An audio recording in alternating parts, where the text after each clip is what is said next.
It's time now to take a spin with Headline Roulette. These are the most compelling, random, interesting, and questionable headlines you may have missed. Today's headline dealer is founder of The Loud Majority and host of the Loud Majority podcast, Kevin Smith. Kevin, you ready to roll? Ready to go. Great, let's roll. Headline number one. Mohammed tops the UK's baby boy name chart for the second year in a row. What's your reaction to this? You know, we've been seeing this trend all over Europe and in the UK in particular. This may be the second year in a row, but it's also like the 9th year out of 10 that this has been happening. It's been happening over the course of the last decade. And this is what happens when you have unfettered immigration from all over the world. You know, there's been multiple reports out of the UK of enclaves of mostly Muslim migrants in the London boroughs. And you're starting to see mayors of a lot of the UK towns being of Muslim descent. And of course, you know, the UK is where Western civilization really grew its roots, following, you know, the Protestant Reformation and everything. It's where the Magna Carta came from. And we're really starting to see that people in the UK are starting to push back. They like their culture and they want to have it back again. We're seeing rallies all over the UK against the influx of people, mostly from the Middle East and Northern Africa. And this is just an ongoing trend that I think Americans really need to be aware of. Well, it's funny because Muhammad was actually my parents' second choice for what to name me. You trace this back to the Protestant Reformation. That's very interesting. I hadn't thought about that context. But would you elaborate on that a little bit? Well, I mean, absolutely. You know, the most of what we have in America with the Bill of Rights and the idea of independence comes from the teachings of Western civilization that stems from the UK with things like the Magna Carta, where people get to be governed with the consent of the people. There are a lot of places around the world that do not believe in that form of government, that do not believe in that sort of system, and we're starting to see that sort of religious authoritarianism creep in all over the UK. And I would warn Americans: when Europe sneezes, America catches a cold. What's going to happen in America has happened in Europe 5 to 10 years prior. So when you're seeing this stuff happen in London, you're seeing it happen in Berlin and Munich, beware, because it's coming here next. It's a preview of coming attractions, huh? So, okay, headline number two. Cincinnati police chief, under intense scrutiny for mass brawl, was accused by fellow cops of anti-white discrimination using race-based quota system. What do we think about this, Kevin? Well, you know, look, we've been saying this has been happening for a decade all over America. And now it takes two people getting jumped by a mostly black crowd following a music festival to bring this to light. I mean, it is pretty wild to think that the city of Cincinnati was safer when Jerry Springer was the mayor of Cincinnati.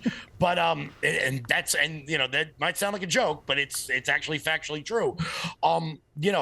This is the DEI initiative. It is race-based quotas. It is people being denied promotions or jobs based on their race. And now, following this horrific beating, I mean, the photos coming out of that young woman Holly is absolutely horrific. And for anybody who's seen the video, it's hard to watch. But sure enough, how much mainstream media coverage did it get? Almost nothing. I do believe if the races were reversed, David Muir would be talking about this for all of his 23 minutes a night on ABC. Yeah, what more have we learned about that videotape and the context of it? Anything? Well, it seems that it was really the new media sphere. Channels like this one, shows like mine, that really brought this to light. And it forced the city of Cincinnati, it forced the mayor of Cincinnati to come back from vacation to address this horrific viral beating. And it also shows a real problem with our culture, that everyone saw that young woman laying on the ground there, completely unconscious, bleeding from the mouth, and one person called the police. One. People would rather videotape someone almost dying on the ground than get them the help they need. Now, headline number 3. CNN data guru Harry Enton dubs Trump the, quote, most influential president this century.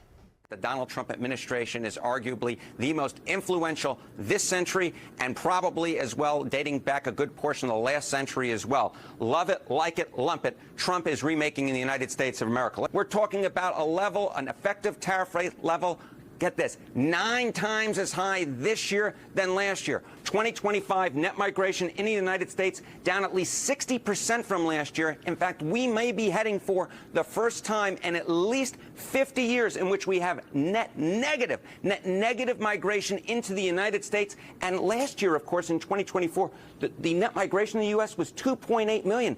This year, we might be talking about negative net migration. My goodness gracious, making history with 180 executive orders signed so far this year. So that's why I said that in my mind, Donald Trump is the most influential president of this century and probably dating back a good portion of the last century. That is because he is remaking the country in terms of tariffs. He is remaking the country in terms of net migration, and he is remaking the country in terms of how much policy changes he's putting through in executive orders. As I said, it truly is history making. Love it, like it, or lump it. So, Kevin, is this guy being red-pilled by the polls and stats? I think so. And this is starting to, that must have hurt CNN to air. That had to hurt them deep down inside. Harry Enton's hilarious, by the way, the pollster over there. He's like the most animated person on television. But he's right. Look, President Trump has been the focal point of American politics for at least 10 years at this point. Barack Obama wasn't around for that long. Most two-term presidents are not around for that long. When he's done in office, it will be 12 years.